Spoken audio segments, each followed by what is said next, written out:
Hello there guys, Nintendo Fanatic here, as always, and welcome to my X and Y Concept Collection review. This is kind of an overview of the actual set that I did an unboxing of a few weeks ago.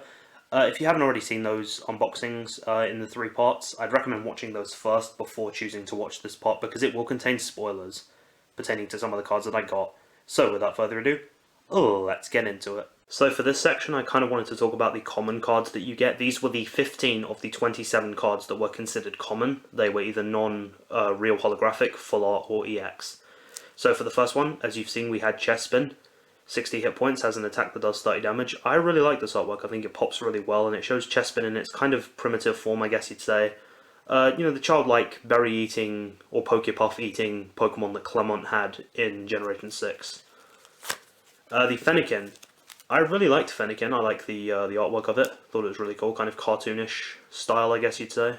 50 hit points, they said 60 then. With a fire and a colorless energy that does 10 damage plus. I thought was really cool. One of my favourites actually was Delphox, its evolved form.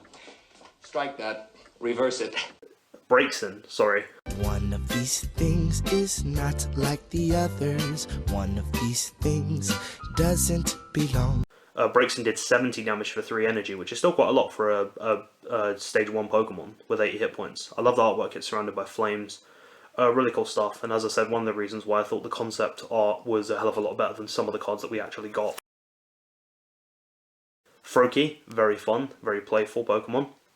Surrounded, has Frogadier behind him with 50 hit points. A single energy that does 10 damage. Kind of a standard playful Pokemon, really cool. Frog.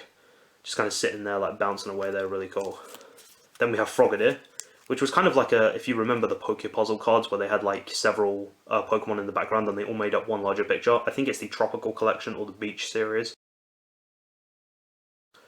Where they had like Executor, Pidgeot, Onix and stuff like that. This one, like Frogadier is leaving Froakie in the mist there. He's like, I'll show you how to do it. Teach me how to surf, basically, or walk on water. He's the Jesus of Pokemon, I guess, in this case. 30 hit points, 30 damage. I'm really out of it today. 70 hit points, 30 damage. Then we had Dedenne, which was like the cool little electric mouse. I thought it was like a hamster version of Raichu, really. Very similar Pokemon because of that. Not too much to say. Standard, really electric type, not many that you get. Wobbuffet, 100 hit points. I was really cool that they got this card.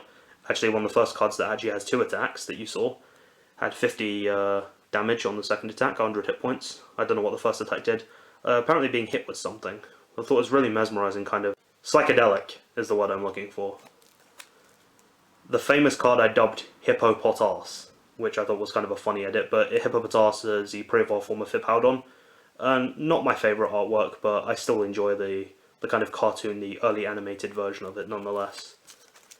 We have Pancham, which is the pre-evolved form of Pangoro. Not really too much to say on this card, just a fun little panda-based Pokemon who's a fighting and dark type. Interesting in the X and Y series to evolve him, you have to evolve him while he's next to a dark type Pokemon. You have to have a dark type Pokemon on your team in order to evolve him into Pangoro. Really cool special evolution conditions in Gen 6. 60 hit points with a 10 damage attack, not too bad. One of my favourites from the basics was Hawlucha. Really cool fighting kind of bird Pokemon, really cool. 80 hit points, pack in, decent damage. Would have been cool for like the old school Haymaker decks if you remember. Really cool card. Inkay, pre-evolved form of Malamar. Really cool artwork, really pops well. He's kind of facing the camera as like posing like, you know, pokey selfies I guess, or pokies I guess, I don't know. Meowth, classic Meowth, scared, terrified, running for its life, holding on to the next generation. It's like I was one of the originals, damn it. But really cool artwork again. This Pokemon is Rufflet, which I kept referring to as Afrobird. I do apologise. The pre-evolved form of the next Pokemon, 50 hit points, 30 damage attack for 2 energy. That's actually pretty good for a somewhat basic evolutionary line. Probably one of my favourites, another one right up there with Hawlucha, is Braviary. Like it's this. A lot of people said it was supposed to be the American Eagle, and I think it is. Based on that, with 100 hit points, 30 damage plus 80 plus for 4 energy, 80 for 4. That's actually decent. I mean, bearing in mind these are concept arts, so you wouldn't always find them anyway. And the last, which is the last card in the set actually, which is right at the back, is Noibat. With 50 hit points, and now it does 10 damage attack, the pre-evolved form of Noivern. Still a pretty cool normal type Pokemon nonetheless.